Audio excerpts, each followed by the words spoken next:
करेंगे खबरों का। बात अब रादौर की, जहां जेएमआईटी कॉलेज में जिला स्तरीय संविधान दिवस कार्यक्रम का आयोजन किया गया।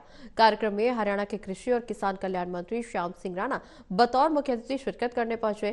कार्यक्रम के दौरान रादौर के विभिन्न स्कूलों के बच्चों ने कई सांस्कृतिक कार्यक्रम पेश किए, जिसके बाद कृषि मंत्री श्याम सिंह राणा ने किसानों के आंदोलन सहित विपक्ष की ईवीएम पर उठाए गए सवालों का जवाब भी दिया। रिपोर्ट देखिए।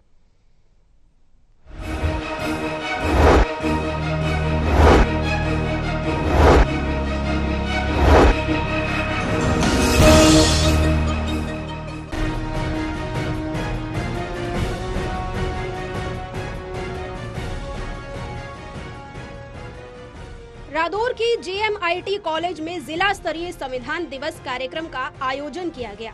कार्यक्रम में हरियाणा के कृषि और किसान कल्याण मंत्री श्याम सिंह राणा ने बतौर मुख्य अतिथि शिरकत की। कार्यक्रम के दौरान रादौर के विभिन्न स्कूलों के बच्चों ने अनेक सांस्कृतिक कार्यक्रम पेश किए, जिसके बाद कृषि मंत्री श्याम सिंह राणा ने कहा कि आज देश के हर जिले में संविधान दिवस मनाया गया ताकि आमजन अपने अधिकारों के प्रति जागरूक रहे। उन्होंने कहा कि अगर हम संविधान की रक्षा करेंगे तभी संविधान भी हमारी रक्षा करेगा।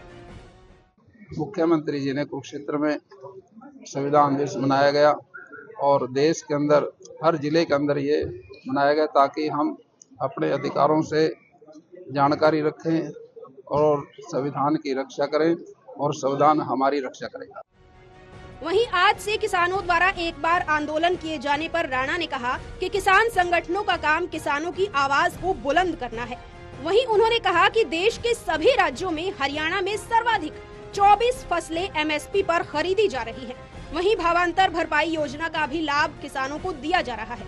देश में संविधान निर्माता डॉक्टर अंबेडकर की मूर्तियां खंडित किए जाने के मामले में पूछे गए सवाल के जवाब में कृषि मंत्री ने कहा कि ऐसा नहीं होना चाहिए। ऐसे महापुरुष हम सभी के लिए मार्गदर्शन का काम करते हैं। हमारे यहाँ 24 फसलें हैं, एमएसपी बिकती है। हमारे यहाँ हरियाणा प्रदेश के अंदर 37 राज्य है पूरे देश में। एक ही प्रदेश ऐसा जहाँ पर एमएसपी पे सारी फसलें बिकती है और भाव अंतर भी मिलता है। अगर कोई फसल एमएसपी से कम बिकती है तो उसका भाव अंतर भी दिया जाता है। और मैं समझता हूँ कि मंडियाँ हमारी काफी विकसित है और प्रदेशों से, और गन्ने का रेट भी ठीक है। हम हमेशा किसानों के तहसीयार रहेंगे। देखिए ये तो गलत है, तोड़ना तो किसी की मूर्ति तोड़ना गलत है। जहाँ तक हमारा संबंध है अपने यहाँ, हम मानते हैं बाबा भीमराव अम्बेडकर जी को। हमने पूरी विधानसभा के अंदर, मैंने तो 75+ ही की बात करी, 100 अम्बेडकर भवन बनाए।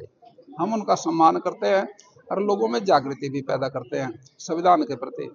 ऐसे महापुरुष जो हैं देश के लिए एक हमारे लिए मार्गदर्शन करते हैं, वो उनका दिवस हमने मनाना चाहिए और ऐसे काम में भाग नहीं लेना चाहिए जहां तोड़ फोड़ हो।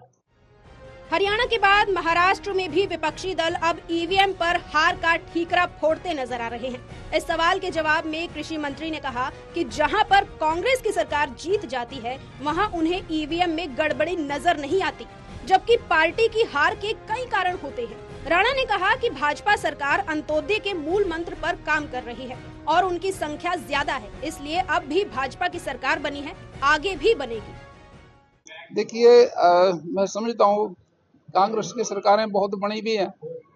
ऐसा तो नहीं है भाई कांग्रेस की सरकारें नहीं बनी। वो किससे बनी? वो भी इसी मशीन से बनी है। और मैं समझता हूँ भाई जहाँ जीत जाए वहाँ तो ठीक है, जहाँ हार जाए वहाँ गलत है।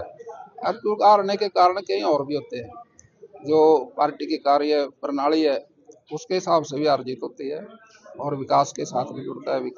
विकास के हिसाब से भी जीत होती है। हमारी पार्टी ने आम आदमी के लिए, जो अंतिम आदमी है, उसके लिए काम कर रही है और मैं समझता हूँ उनकी संख्या ज्यादा है, इसलिए भारतीय जनता पार्टी की जीत आगे भी होती रहेगी और अब भी हो रही है। बहरहाल रादौर के जेएमआईटी कॉलेज में संविधान दिवस मनाया गया।